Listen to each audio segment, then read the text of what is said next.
हदीस में ईंदो आहे त अल्लाह जो रसूल सल्लल्लाहु अलैहि वसल्लम 4 रकात नमाज ज़ोहर या असर नमाज पढ़ाई। 4 रकात नमाज पढ़ाईंदे साईं खां वेसर थी वेली। 4 जे बजाय 2 रकातूं पढ़ाए पाण सलाम वारे छॾियो। जी 2 रकातूं पढ़ाए पाण सलाम वारियो। हिकिड़ो सहाबी अञा नओं मुस्लमान थियो, उनजो नालो ज़ुल यदैन। ज़ुल यदैन माना 2 हथनि वारो। सभिनि जा 2 हथ आहिनि पर कुदरती हुनजा हथ डिघा हुआ, इन करे उहो मशहूर हो 2 हथनि वारो। सलाम जी साईं वारियो तो उथी बीह रहियो।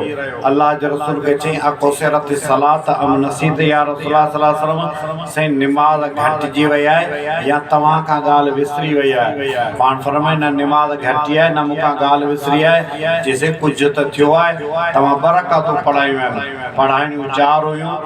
इहो सुवाल कंहिं सहाबी बि कोन कयो, छो त सहाबा खे ख़बर हुई अल्लाह जे रसूल सल्लल्लाहु अलैहि वसल्लम सां ॻाल्हाइण जे तौर तरीक़े जी त कीअं ॻाल्हाइबो आहे। ही चूंकि नओं माण्हू हो, हिन खे ख़बर कोन हुई, हिन करे अल्लाह जे रसूल खां ईअं ई सौं सिधो सुवाल कई निमाज़ घटिजी वई आहे या तव्हां खां ॻाल्हि विसरी आहे। पाण फरमाए न निमाज़ घटी आहे न मूंखां ॻाल्हि विसरी आहे। सहाबा खे त ख़बर हुई त निमाज़ जे अंदरि बि कॾहिं कॾहिं हुकुम लही वेंदा आहिनि। जीअं बैतुल मुक़द्दस ॾे मोह करे निमाज़ पे पढ़ियूं, निमाज़ जे अंदरि आर्डर आयो त वरी बैतुल्लाह ॾे मोह कयूं, इहो निमाज़ जे अंदरो अंदर तब्दीली अची वेली।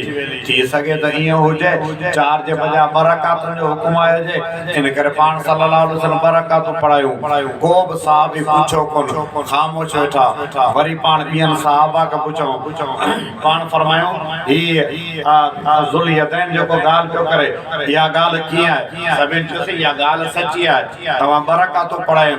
ॿियनि सहाबा खां बार बार पुछूं, सभिनि चयो ॻाल्हि सची आहे। वरी पाण उथी अल्लाह जे रसूल 2 रकातूं बाक़ी पढ़ायूं।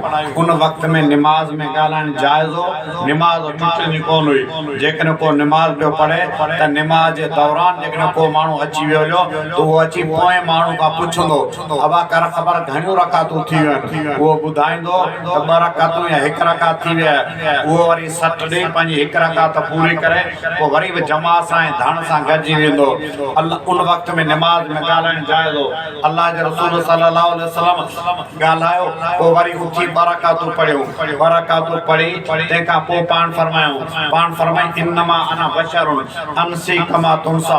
पाण फरमायूं जी तव्हां इंसान आहियो, आऊं बि इंसान आहियां। जी तव्हां खां वेसर थिए थी, जी मूंखां बि वेसर थिए थी। पाण फरमाए फाइन नसीतो फ़ज़किरूनी, आईंदे लाइ जेकॾहिं मूंखां का वेसर थिए, मूंखां का भुल थिए, पोइ मूंखे अखर ॾींदा वञो, लुकमो ॾींदा वञो।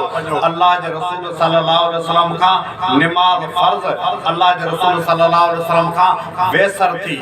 वेसर त साईं खां थी, पर क़यामत ताईं अचण वारी उम्मत लाइ उहा वेसर बि रहमत बणिजी वेंदी। कई असीं टोटियुनि जा पाड़ ख़बर ई कान्हे का त घणियूं रकातूं साईं पढ़ायूं, इमाम जे पोयां हथ ॿधे बिठायूं, काई ख़बर कान्हे का। जी वणे साईं राड़े, साईं जेकॾहिं 5 रकातूं पढ़े त बि या बिस्मिल्लाह, साईं जेकॾहिं 3 रकातूं राड़े छॾे त बि या बिस्मिल्लाह।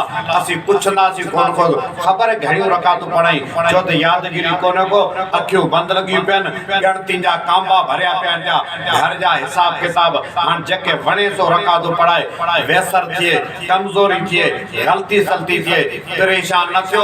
अल्लाह जे रसूल खां बि वेसर थी मुंहिंजो साईं उम्मत खे निमाज़ पढ़ाए ॾेखारी। नबी जी वेसर असांजे लाइ रहमत बणिजी वेंदी।